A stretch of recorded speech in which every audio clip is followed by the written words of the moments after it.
பெங்களூருவில் delivery agent மீது வேண்டும் என்றே காரை ஏற்றி மோதி கொலை செய்த களரி பயிற்சி ஆசிரியர் மற்றும் அவரது மனைவி கைது செய்யப்பட்டுள்ளனர். விவரம் என்ன என்பதை காணலாம். கடந்த அக்டோபர் 25ஆம் தேதி கெம்பட்டள்ளியை சேர்ந்த டெலிவரி ஏஜென்டான தர்ஷன் என்பவர் மீது கேரளாவை சேர்ந்த களரி பயிற்சியாளர் மனோஜ்குமார் மற்றும் ஜம்மு காஷ்மீரை சேர்ந்த அவரது மனைவி ஆர்த்தி சர்மா ஆகிய இருவரும் வேண்டும் என்றே கார் ஏற்றி கொன்ற சம்பவம் பெரும் அதிர்ச்சியை ஏற்படுத்தியுள்ளது.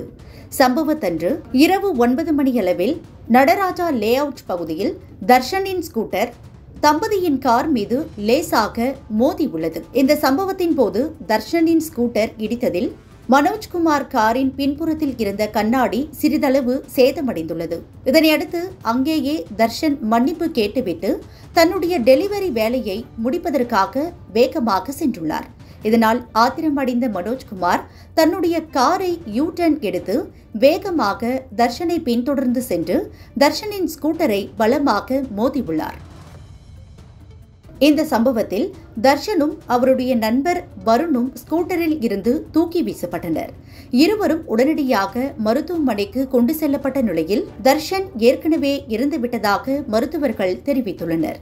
இந்த சம்பவத்தை தொடர்ந்து களரி பயிற்சியாளர் மனோஜ்குமார் மற்றும் அவரது மனைவி ஆர்த்தி சர்மா ஆகிய இருவரும் கைது செய்யப்பட்டுள்ளனர்.